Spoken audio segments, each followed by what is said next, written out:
2장 1절부터 11절까지입니다.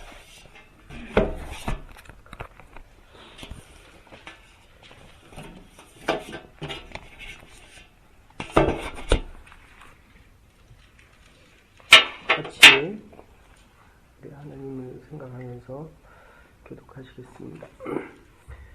사흘 되던 날에 갈릴리 가나에 혼인이 있어 예수의 어머니도 거기 계시고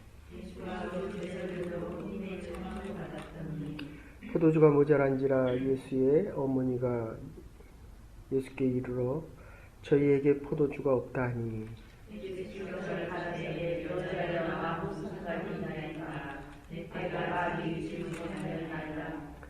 그 어머니가 하인들에게 이르되 너희가 무슨 말씀을 하시던지 그대로 하라 하니라.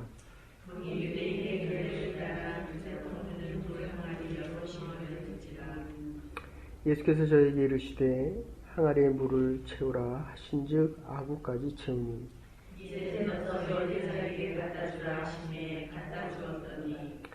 연회장은 물로 된 포도주를 맛보고 어디서 났는지 알지 못하되 물 떠온 하인들은 알더라.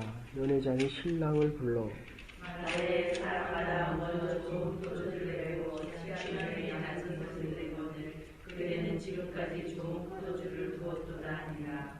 같이 보십시다. 예수께서 이 처음 포도주를 갈릴리 가나에서 행하여 그 영광을 나타내시며 제자들이 그를 믿으니라. 아멘. 우리가 신앙생활하면서 참 많이 들은 본문입니다. 가나의 혼인 잔치. 먼저 생각해 볼 것은 이스라엘 백성들은 주식이 양고기입니다. 그렇기 때문에 양고기를 먹기 위해서는 반드시 포도주가 필요합니다. 그런데 포도주가 모자랐다라고 하는 것은 주인이 부족하게 준비했을 수도 있지만 그런 경우는 거의 없고 잔치를 배설한 주인이 잔치를 준비했음에도 불구하고 가장 귀한 포도주가 부족했다 하는 것은 그냥 일반적으로 하객이 생각보다 훨씬 더 많이 왔었겠다. 예수님 자신도 늘 베드로, 요한, 야고보, 나다네일, 예수님의 제자들하고 같이 다니셨습니다. 근데 이날은 유독 예수님 혼자 참여하십니다. 그리고 예수님께서 돌아가실 때도 보시면 요한복음 13장부터 21장까지 9장이나 되는 부분이 제자들과 유월절 식사의 내용들입니다. 제가 다시 새벽 기도를 하면서 느끼는 많은 부분들은 보여지지 않던 부분들이 다시 보여지고 있는 것입니다. 어떻게 보면 우리 인생이 많이 바뀐다고 해도 만난 사람도 만나고 그리고 이야기하던 분들도 하고 가던 곳 가는 것이 아닌가 그런 생각이 듭니다. 그래서 요즘은 그런 질문을 자주 합니다. 교회에 처음 오시는 분들을 보면 주로 이렇게 만나시는 분들이 교제하시는 분들이 몇 분이나 되십니까? 많아야 두 손가락 안에 듭니다. 만나던 분들 계속 만납니다. 그렇다면 우리가 변화되어지는 삶을 살아가기 위해서 가장 중요한 게 뭘까? 결국은 내가 변하지 않으면 같은 성경을 읽어도 느껴지는 것은 거의 대부분 읽던 것만 읽기에 깨달아지는 것도 변화가 없이는 하나님의 말씀을 들어도 내가 듣던 말씀만 듣습니다. 어쨌든 오늘 본문을 보면 마리아가 포도주가 모자르니까 왜 주인한테 가지 않고 예수님께 오느냐 하는 것입니다. 그리고 또 마리아는 왜 남의 집 잔치에 가서 포도주 없다는 얘기까지 그것도 예수님께 가지고 왔겠느냐.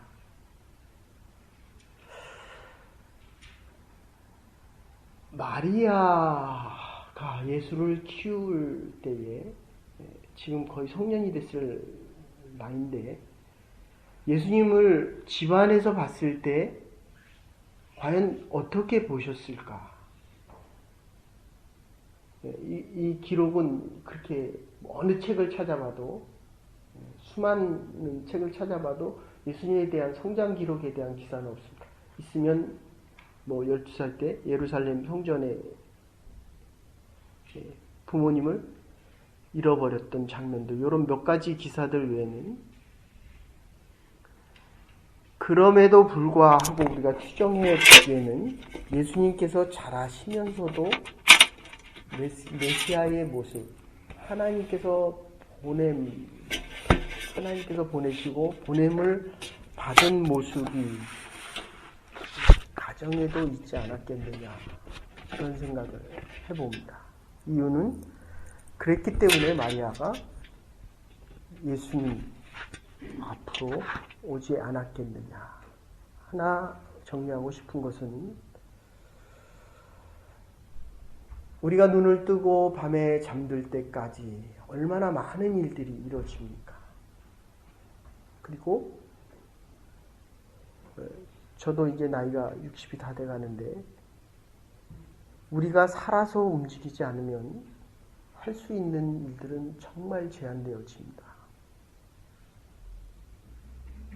만나던 사람들만 만나고 하던 일만 하게 되면 할 수 있는 것은 결코 아무것도 없게 됩니다. 이번 주 주일날 설교 말씀드리겠지만, 우리에게 돈 만불이 있을 때 이 만불을 내 맘대로 사용할 수도 있지만, 하나님에게 묻고 하나님의 뜻을 구하면 하나님의 뜻대로 쓸 수 있다는 것입니다. 이건 믿음에 대한 선택입니다. 새벽도 마찬가지입니다. 새벽 시간에 하나님 앞에 나와 예배 드리면 많은 분들이 그렇게 얘기합니다. 최소한 오전 시간까지는 믿음을 지킬 수 있다, 이런 표현을 많이 듣습니다. 그리고 어떤 분들은 오후까지, 한 6시까지도 그래도 내가 그리스도의 마음으로, 이게 지금 어떤 사건이 일어났습니다. 잔치가 있었는데 이 잔치에 포도주가 없었습니다. 아주 잔치를 하는 사건으로 굉장히 중요하고 큰 사건입니다.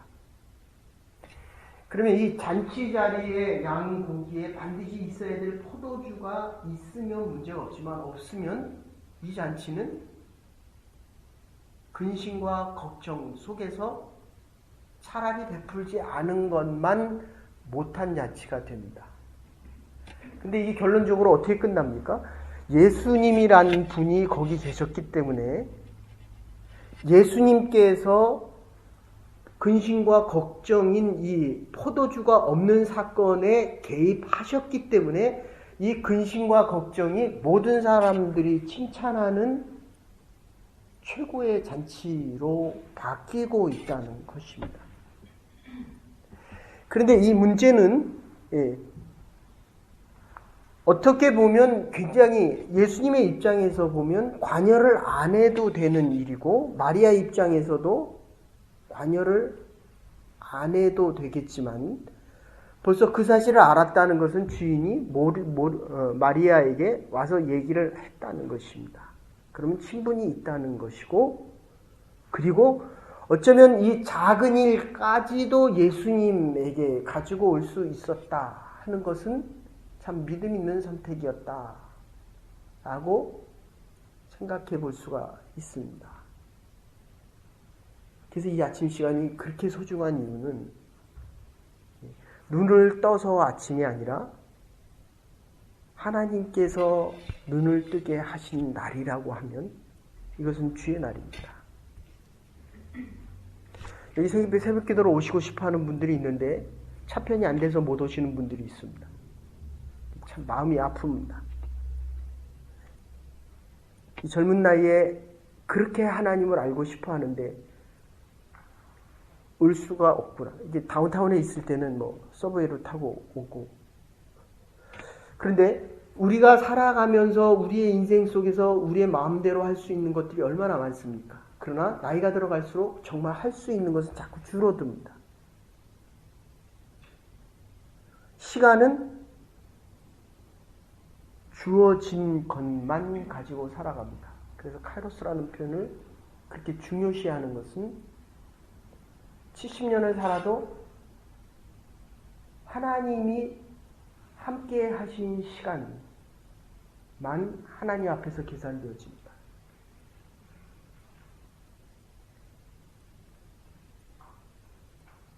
내가 아무리 많이 살았느냐가 중요한 게 아니라 제가 군대에서 사고를 당해서 정말 이렇게 죽었는데 얼마나 무섭고 얼마나 힘든지. 그런데 하나님 앞에 딱 섰는데 제가 유년주일학교 때도 회장을 했고 중학교 때도 회장, 고등학교 때도 회장, 대학교 때도 회장을 했습니다. 너 왜 왔냐는 거예요. 왜 왔냐. 근데 더 충격받은 건 그 다음입니다. 나는 너를 모른다는 거예요. 네가 20년을 살았는데 나는 너를 알지도 못할 뿐더러, 그러면 저도 할 말 있잖아요. 제가 성가대도 했고 하나님을 위해서 봉사도 했고 신앙생활을 했음에도 불구하고 모른다는 거예요. 얼마나 충격받았는지 모릅니다.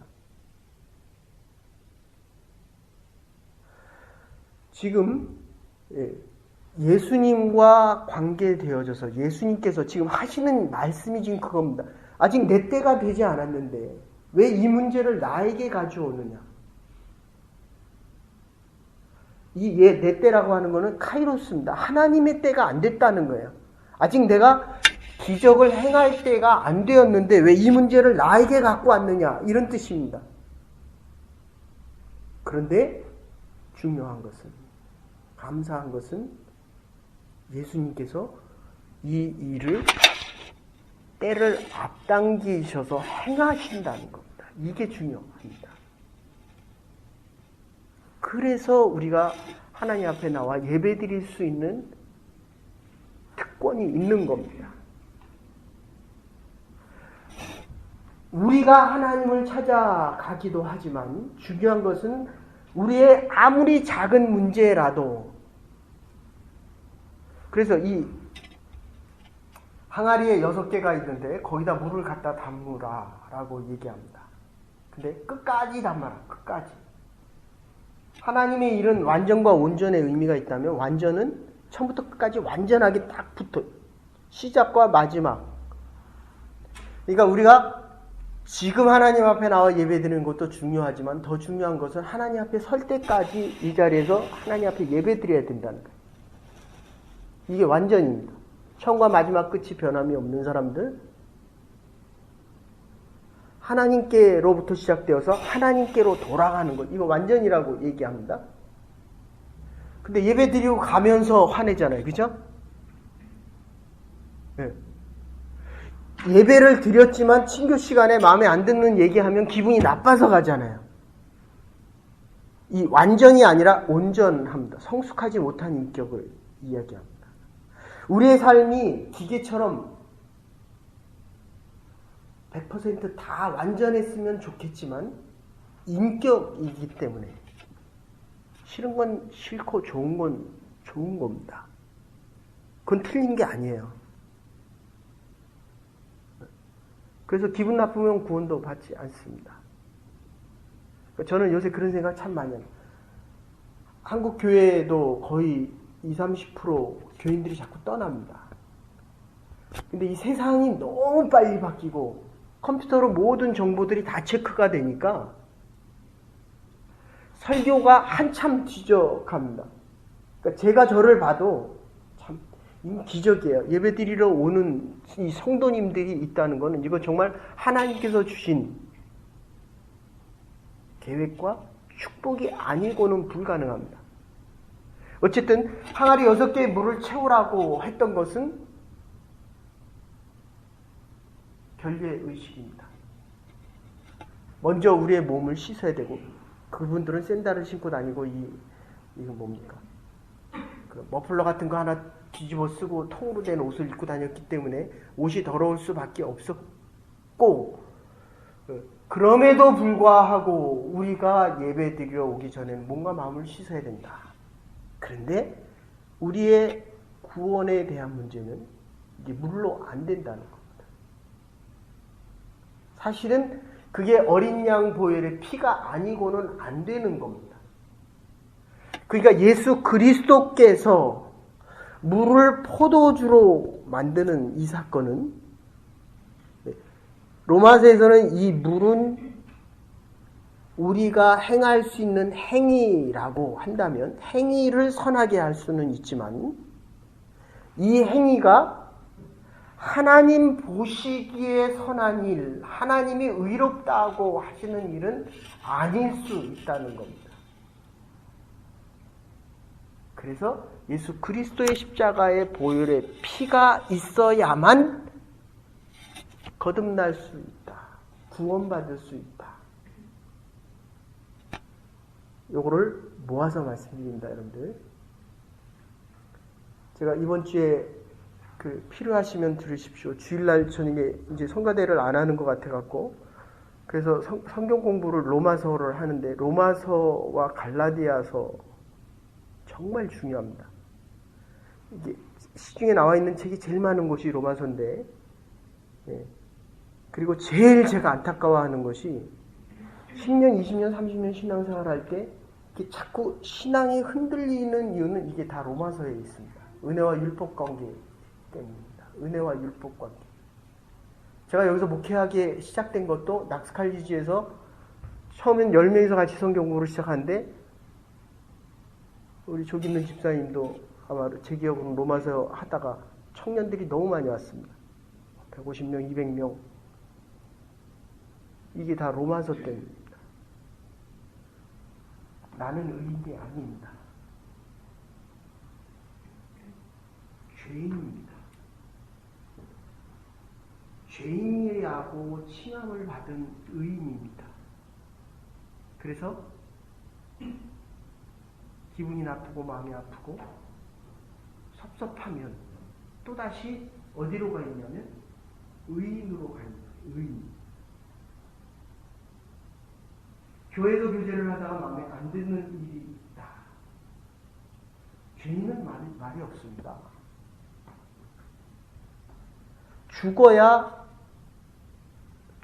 죄인은 죽어야 예수 그리스도의 십자가의 피로 다시 살아날 수 있는 거예요.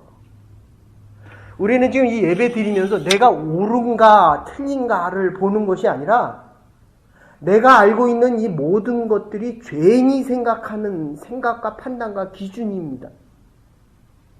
맞습니까? 이 생각이 다 죽어져야 돼. 예수 그리스도의 보혈의 피로 죽어져야 됩니다. 그래야 십자가의 피로, 보혈의 피로 하나님이 의롭다 여겨주셔서 나가는 겁니다. 의인이 아니라는 거예요. 이 얘기를 그렇게 이야기를 하고 또 선포가 되어지고 또 말씀을 드려도 밖에 나가면 의롭다 칭함을 받은 죄인이라함을 깨닫고 그 다음에 죄인으로 또다시 돌아가는 사람도 있고, 의인인 척하고 의롭게 살아가는 사람도 있고,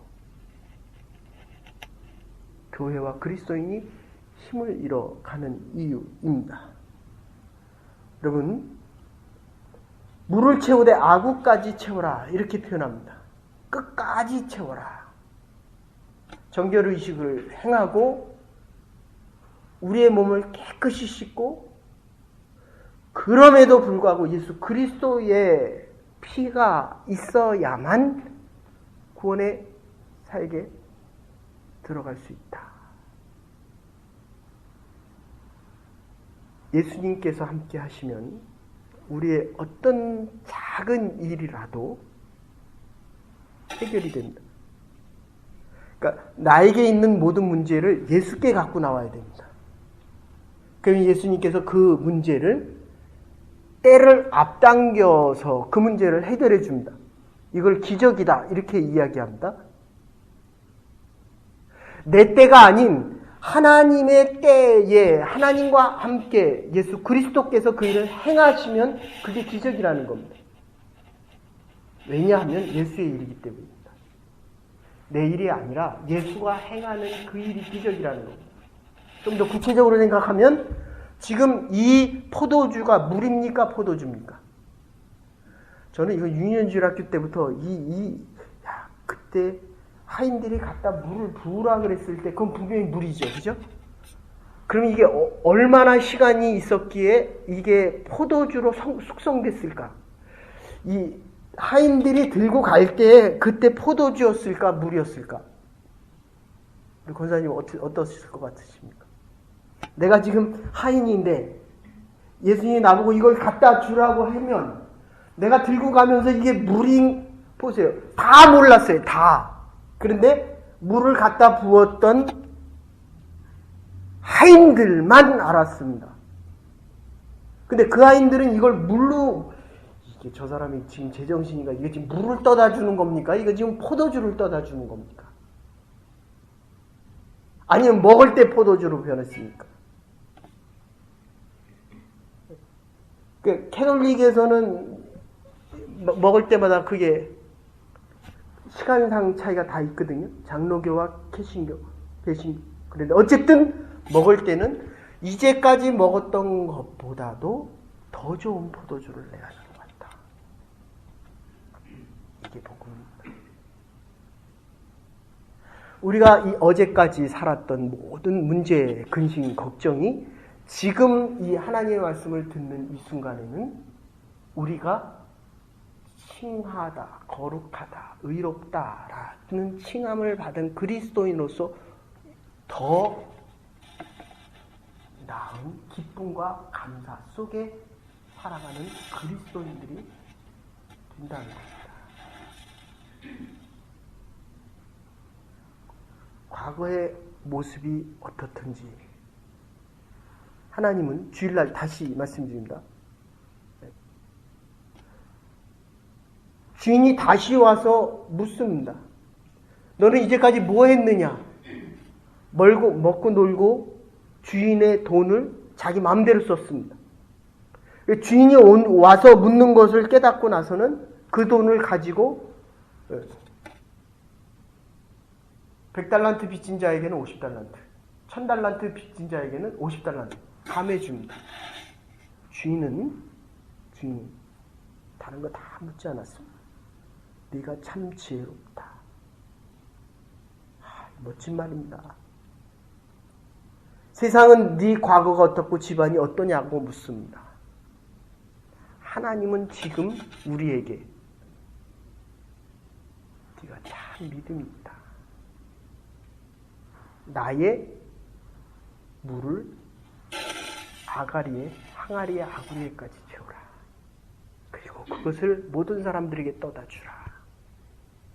믿음 있는 자의 순종이 물을 포도주로 바뀌고 근심과 걱정을 모든 사람들이 기뻐하는 축제의 장으로 바꾸고 주님 앞에 갖고 올 때 모든 문제들이 주의 일, 기적의 일로 변화되어질 것입니다. 이 믿음 가지고 남은 날들도 오늘 하루도 그리고 이제 성전 정결 사건이 시작되어집니다. 이런 기적의 주인공으로 살아갈 때 하나님의 때를 앞당기며 살아갈 수 있는 저와 여러분과 하나님의 자녀들과 복된 주의 자녀들 될 수 있기를 주의 이름으로 축원합니다. 이제는 괴물이 되신 우리 주 예수 그리스도의 극진하신 은혜와 하나님의 만하신 사랑과 성령의 감화 감동 교통하심이 주님 우리의 가정과 사업터에 오셔서 우리의 교회에 오셔서 아무것도 아닌 맹물을 예수 그리스도의 십자가의 보혈의 피에 포도주로 바뀌셔서 변화되어진 인생과 하나님의 기적의 주인공으로 살아가기로 결단하는 부름받은 주의 백성들과 가정과 일터와 학업 위에 이제로부터 영원토록 함께 하시옵기를 축원하옵나이다. 아멘. 오늘도 기적의 주인공으로 살아갈 수 있는 하나님의 백성들 될 수 있기를 바랍니다.